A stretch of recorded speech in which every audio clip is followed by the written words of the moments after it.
নমস্কার বন্ধুরা, welcome to কীর্তনিয়া study centre. তো আজকে গ্রুপ ডির সেট 1 শুরু করছি, পুরোপুরি সম্পূর্ণ সায়েন্সের পিওয়াইকিউ। তো চলো শুরু করা যাক। বৃত্তাকার কক্ষপথ বরাবর ধ্রুবক গতিতে একটি উপগ্রহ দ্বারা পৃথিবীকে প্রদক্ষিণ করা হলো সুষম বৃত্তীয় গতির একটি আদর্শ উদাহরণ। এই গতির জন্য কোন বৈশিষ্ট্যের কারণে তার ত্বরণ শূন্য হয়ে যায় না? কি বলেছে? প্রতিটি বিন্দুতে গতির মুখ ক্রমাগত পরিবর্তিত হয়, অর্থাৎ বেগ পরিবর্তিত হতে থাকে। একটি ধ্রুবক বেগ বজায় রাখার পক্ষে মহাকর্ষীয় বলের ক্ষেত্রে এর দ্রুতি প্রয়োজনের চেয়ে বেশি হয়। কক্ষপথের গতিশীলতার কারণে বস্তুটির ভর ক্রমাগত পরিবর্তিত হয়।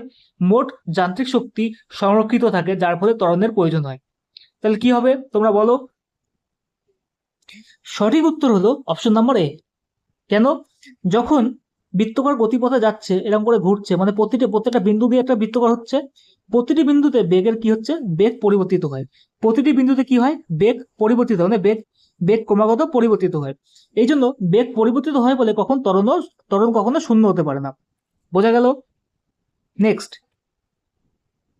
হাঁপানি রোগ মূলত শ্বাসতন্ত্রের কোন অংশকে প্রভাবিত করে? বায়ুথলি, মধ্যচ্ছদা, ক্লোমশেখা, উপক্লোমশেখা এবং শ্বাসনালী। কোনটা হবে বলো? দেখো, মধ্যচ্ছদা হবে না, বায়ুথলিও হবে না, শ্বাসনালীও হবে না। কি হবে? ক্লোমশেখা এবং উপক্লোমশেখা, এটা হচ্ছে আমাদের সঠিক অ্যান্সার। ঠিক আছে, নেক্সট। নিচের কোন বিবৃতি স্থির অনুপাতের সূত্রকে সবচেয়ে ভালোভাবে ব্যাখ্যা করে? একটি বিক্রিয়ার সময় পরমাণু ছোট ছোট কণায় বিভক্ত হতে পারে। একটি যৌগীয় উপাদান মৌলগুলিকে সর্বদা যদৃচ্ছ উপাদানের অনুপাতে পাওয়া যায়। একটি রাসায়নিক যৌগে সর্বদা একই মৌল থাকে যাদের ভর পরস্পরের সমানুপাতিক। এবং রাসায়নিক বিক্রিয়ার ভর তৈরি বা ধ্বংস করা যায় না। দেখো দেখো, এই কোশ্চেনটা, এই লাস্টের অপশনটা দেখে তোমাদের মনে হচ্ছে এটা ঠিক হতে পারে, কিন্তু এটা কিন্তু স্থির অনুপাতের, এটা অ্যাকচুয়ালি ঠিক, কিন্তু এটা কিন্তু স্থির অনুপাতের জন্য ভুল। এটা স্থির অনুপাতের জন্য ভুল। সঠিক অ্যান্সার হবে অপশন নম্বর সি, ভর পরস্পরের সঙ্গে সমান অনুপাতে থাকে। নেক্সট, কোন কার্যকরী মূলকে অক্সিজেন হেটারো পরমাণু থাকে না? অক্সিজেন থাকে না। দেখো, carboxylic acid, C double O H, তাহলে ও আছে, অক্সিজেন আছে। কিটোনে সিও, কিটোন, ও আছে। অ্যালকোহল, অ্যালকোহলে কি থাকে? অ্যালকোহলে অ্যালকোহল ইথাইল অ্যালকোহল বা ইথানল, C2H5, এই C2H5OH থাকে। এখানে অক্সিজেন আছে। তাহলে হ্যালো অ্যালকেন, অ্যালকেনে কোনো অক্সিজেন থাকে না। মিথেন, ইথেন, এগুলো কোনো তো অ্যাকশন, CH4, কার্বন থাকে, হাইড্রোজেন থাকে, কিন্তু অক্সিজেন থাকে না। বোঝা গেল? নেক্সট, জল এবং পুষ্টি উপাদান সমূহের উপস্থিতিতে কোন প্রক্রিয়ার মাধ্যমে শৈবাল দ্রুত বিকশিত হয় এবং সংখ্যা বৃদ্ধি করে? এটা আমাদের এনসিআরটি, দেখো একটা ওই যেখানে আছে যে যে খন্ডি ভবন, এটা সঠিক অ্যান্সার যে খন্ডি ভবন বা ফ্র্যাগমেন্টেশন। দেখবে ওর যে উপরে একটা ছক আছে আমাদের এনসিআরটি বইতে, যে ছকের মধ্যে লেখা আছে জল বা পুষ্টি সমূহের সাহায্যে, উদাহরণ ভাবে বা ব্যাখ্যা হিসেবে লেখা রয়েছে, ওইখান থেকে এই কোশ্চেনটা তোলা হয়েছে। ঠিক আছে, এটা যে সঠিক আনসার হচ্ছে খন্ডি ভবন। কোনো ছাপানো বা মুদ্রিত বস্তুর ওপর একটি পুরু কাচের ফলক স্থাপন করা হলো, অক্ষরগুলো কিছুটা উপরে উঠে এসেছে বলে মনে হয়, এর কারণ কি? এর কারণ হচ্ছে, সঠিক অ্যান্সার কি হবে বলো? সঠিক অ্যান্সার হবে আলোর প্রতিসরণ। আলোর প্রতিসরণের ফলে মনে হচ্ছে যেন পয়সাটা কিছুটা উপরে উঠে এসেছে। আরো কয়েকটি উদাহরণ হলো, জলের মধ্যে যদি একটা লাঠি বা ডুবিয়ে রাখো, লাঠিটাকে একটু বেঁকা মনে হয়। ঠিক আছে, জলের জলের মধ্যে যদি টাকা ডুবিয়ে রাখো, টাকাটা কিছুটা একটু উপরে উঠে এসেছে বলে মনে হয়। এগুলো সব হচ্ছে প্রতিসরণের উদাহরণ। পরে কোশ্চেন দেখো, ফিজিক্সের অঙ্ক। 44 ওহম রোধ বিশিষ্ট একটি কুণ্ডলী যদি 220 ভোল্ট সঙ্গে যুক্ত থাকে, তাহলে কুণ্ডলী দ্বারা ব্যবহৃত শক্তি কত? শক্তি মানে কি? পাওয়ার, তাই তো? এখানে ওয়ার্ড আছে, তা পাওয়ারের মধ্যে পাওয়ার সমান কিছু, পাওয়ার সমান V × I। আমরা এবার এটা লিখতে পারি, আমরা জানি V = IR। তাহলে এই আইটাকে আমরা কনভার্ট করতে পারি, I = V/R। তাহলে অ্যাকচুয়ালি কি হলো? পাওয়ার সমান কত হচ্ছে? V × V/R। আইটাকে আমি V/R লিখলাম, V² R হচ্ছে। তাহলে দেখো ভোল্টেজ কত আছে? 220 ভোল্ট। 220 ভোল্ট, এটা দুবার লিখতে হবে। 220 ভোল্ট কত? 44/44, আর এর মান 44 ছিল। 44 কাটাকুটি করছি, দেখো কাটাকুটি করলে কত হচ্ছে? আচ্ছা, 4 × 11 = 44, 4 11 44, তাহলে আমরা কি করছি, 11 দিয়ে 20 হচ্ছে, 11 20-তে 200, 11 20 হচ্ছে 222, 220, 11 দিয়ে 220। এবার দেখো 4 দিয়ে 4 5 20, তাহলে কত হচ্ছে, 22 11 হচ্ছে 110, 110 আর একটা শূন্য, 1100। তাহলে আমাদের সঠিক অ্যান্সার হচ্ছে কত, অপশন নাম্বার ডি, 1100 ওয়াট। বোঝা গেল? নেক্সট, খোলা জায়গায় একটি ধাতব প্লেটে ন্যাপথলিন বলকে রাখলে কি হয়? দেখো, সবার প্রথমে তোমাকে জানতে হবে ন্যাপথলিন কি। ন্যাপথলিন কি সম্পৃক্ত না অসম্পৃক্ত? ন্যাপথলিন অসম্পৃক্ত। অসম্পৃক্ত হলে কি হবে, হলুদ শিখায় জ্বলবে এবং ধোঁয়া সহকারে। আর সম্পৃক্ত যৌগ হলে কি হবে, নীল শিখায় জ্বলবে। তাহলে যেগুলো নীল শিখা এগুলো একটাও হবে না। তার সঠিক অ্যান্সার কি হবে, সি, হলুদ শিখা জ্বলবে এবং কালো কালি জমা হবে। এটা হচ্ছে সঠিক অ্যান্সার। বোঝা গেল? সম্পৃক্ত হলে নীল শিখা জ্বলবে আর অসম্পৃক্ত হলে হলুদ শিখা জ্বলবে। বোঝা গেল? ন্যাপথলিন একটা অসম্পৃক্ত যৌগ, তাহলে এটা হলুদ শিখা জ্বলবে। ঠিক আছে। কপার সালফেটের জলীয় দ্রবণে জিঙ্কের একটি দণ্ডকে স্থাপন করা হলে কি হবে? কপার সালফেটের জলীয় দ্রবণে জিঙ্কের দণ্ডকে স্থাপন করা হলে কি হবে? কি হবে না, এটা হবে কি, কপার সালফেটের জলীয় দ্রবণ নীল রং স্লান হয়ে যাবে, নীল রং। কপার সালফেট কি, CuSO4, 5H2O, 5 অণু জল থাকে। কপার সালফেট কে বলা হচ্ছে তুতে। যখন কপার সালফেট যখন জিঙ্কের মধ্যে ইসে করা হবে, কপার সালফেট জলীয় দ্রবণ যখন জিঙ্ক দণ্ডকে স্থাপন করা হবে, তখন কি হবে, এটা নীল রংটা তার হারিয়ে যাবে, অর্থাৎ জলটা বেরিয়ে যাবে। ঠিক আছে, তাই তার নীল রংটা স্লান হয়ে যাবে। অপশন নাম্বার কি, অপশন নাম্বার ডি হচ্ছে সঠিক অ্যান্সার। যদি একটি বস্তুকে, এখানে একটুখানি ভুল আছে, ঠিক আছে, এখানে এটা হবে 5 সেকেন্ড, এটা 5 সেকেন্ড। যদি একটি বস্তুকে একটি নির্দিষ্ট উচ্চতা থেকে নিচে ফেলা হয়, ঠিক আছে, তাহলে 3 সেকেন্ড ধরে পড়ে। জি এর মান 10 সেকেন্ড পার মিটার স্কোয়ার দেওয়া রয়েছে, তাহলে চূড়ান্ত বেগ কত? দেখো, আমরা জানি, ধরো এই একটা স্থান আর এই একটা স্থান, ধরো এইখান থেকে নিচের দিকে পড়ছে, তাই তো বলেছে, নির্দিষ্ট উচ্চতা থেকে নিচের দিকে পড়ছে। যখন নির্দিষ্ট উচ্চতা থেকে নিচের দিকে পড়বে, তখন সবসময় ইউ 0 হবে, ইউ সমান 0 হবে। কেন 0 হবে ইউ? কারণ প্রাথমিক বেগটা শূন্য, সে স্থির জায়গা থেকে নিচের দিকে পড়ছে। তাহলে আমরা বলতে পারি ভি সমান ইউ প্লাস এটি।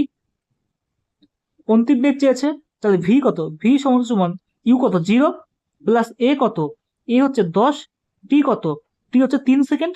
তাহলে ভি সমান কত হলো, ভি সমান কত হলো, 30 metre per second. Option number D হচ্ছে আমাদের সঠিক আনসার। বোঝা গেল? চলো নেক্সট, নিচের কোন ধাতু সক্রিয়তা শ্রেণীর মাঝামাঝি অবস্থান করে? কোনটি করে?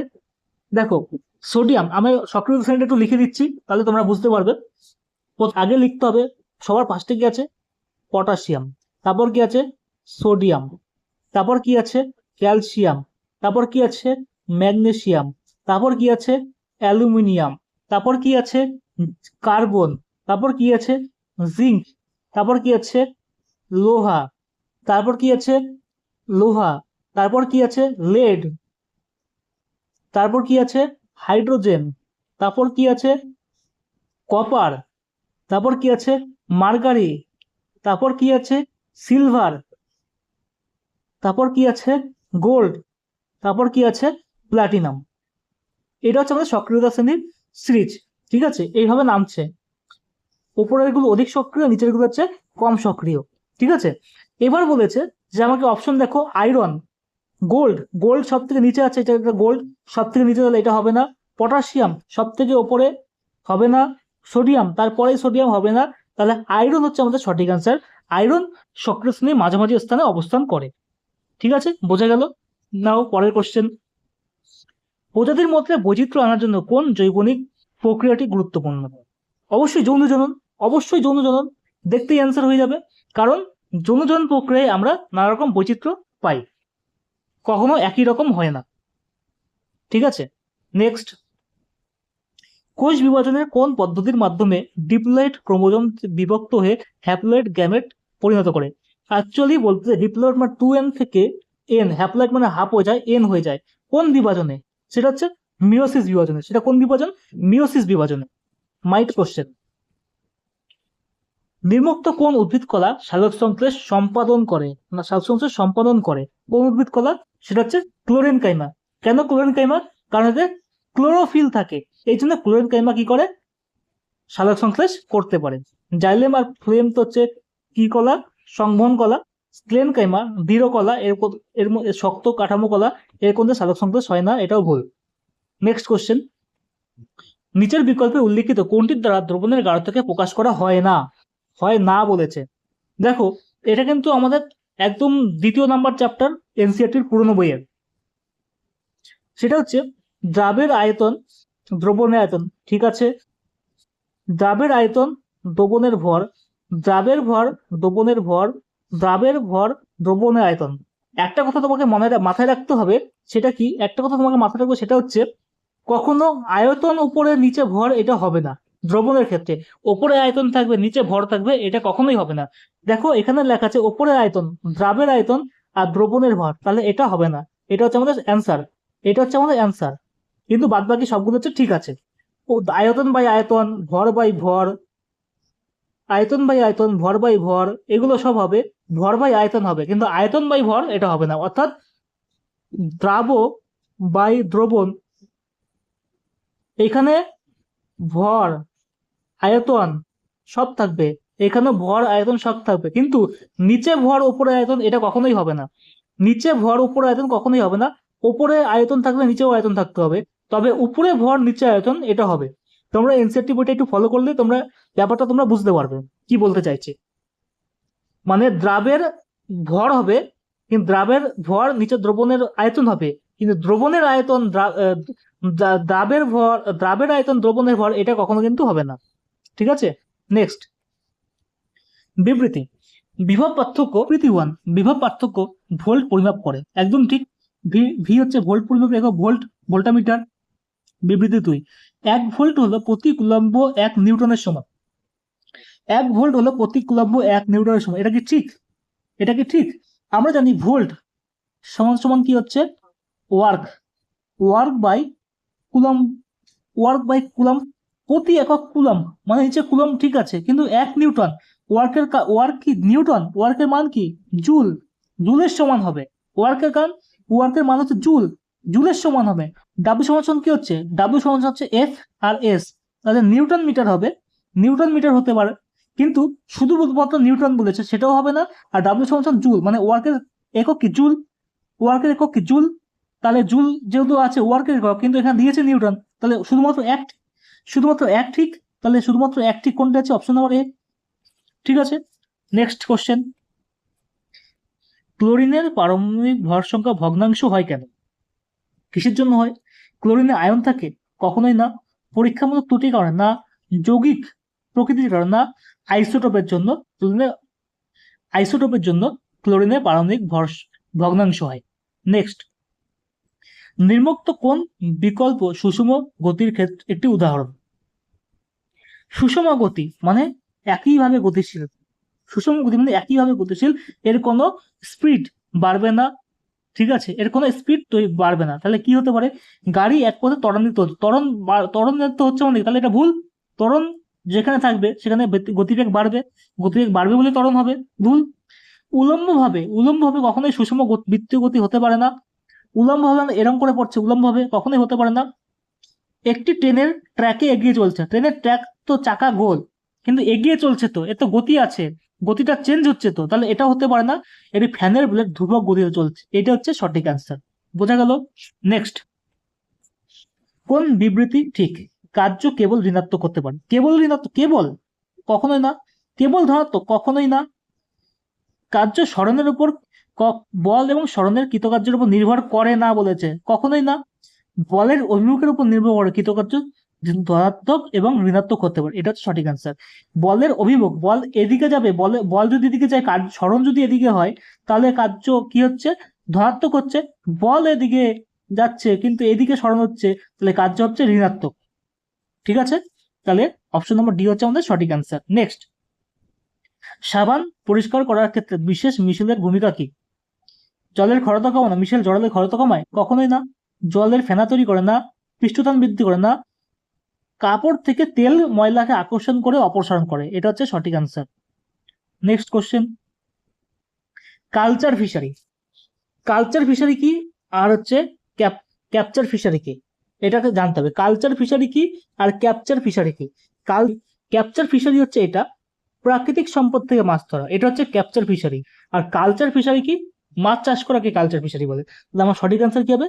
সঠিক অ্যান্সার অপশন নম্বর সি, মাছ চাষ করাকে বলা হচ্ছে কালচার ফিশারি। ঠিক আছে, নেক্সট, প্রজননের সময় ডিএনএ এর প্রতিলিপিকরণে গুরুত্বপূর্ণ কেন? কিসের জন্য গুরুত্বপূর্ণ? পরিপাকের জন্য? ডিএনএ পরিপাকের কোনো কাজে লাগে? কখনোই লাগে না। শ্বসনের জন্য? না। রক্ত সঞ্চয়ের জন্য? না। প্রকরণ সমূহের বংশানুসরণের জন্য। প্রকরণ সমূহের বংশানুসরণের জন্য। এটা এটা হচ্ছে সঠিক অ্যান্সার। নেক্সট, একটি লেন্সের ক্ষমতা বলতে কি বোঝায়? লেন্সের ক্ষমতা আমরা কি বলি? লেন্সের ক্ষমতা ডায়োপ্টার এককে প্রকাশ করে। ডায়োপ্টার সমান সমান কি হবে? 1/f। 1/f। 1/f মানে কি? এফ কি? এফ হচ্ছে ফোকাস দূরত্ব, 1/, ফোকাস দূরত্ব। এটাকে বলা হচ্ছে ফোকাস দূরত্বের অনন্তক। যদি ফোকাস দূরত্ব এটা হয় তাহলে 1/f হচ্ছে তার অনন্যক। তাহলে ফোকাস দূরত্বের অনন্যক হচ্ছে এটা সঠিক অ্যান্সার। বোঝা গেল? নেক্সট, ডিম উৎপাদনের জন্য কোন পোল্ট্রি পাখি ব্যবহার করে? ডিম উৎপাদনের জন্য বলে, ডিম উৎপাদন আর মাংস দুটো কিন্তু আলাদা। ডিম উৎপাদন হলে লেয়ার, ডিম উৎপাদন হলে লেয়ার, মাংস হলে ব্রয়লার। মাংস হলে ব্রয়লার, মাংস হলে কি হবে? ব্রয়লার। নেক্সট, একটি শব্দ তরঙ্গের কম্পাঙ্ক 50 হার্জ হলে দোলনকাল কত? আগে জানতে হবে কম্পাঙ্ক সমান সমান কত।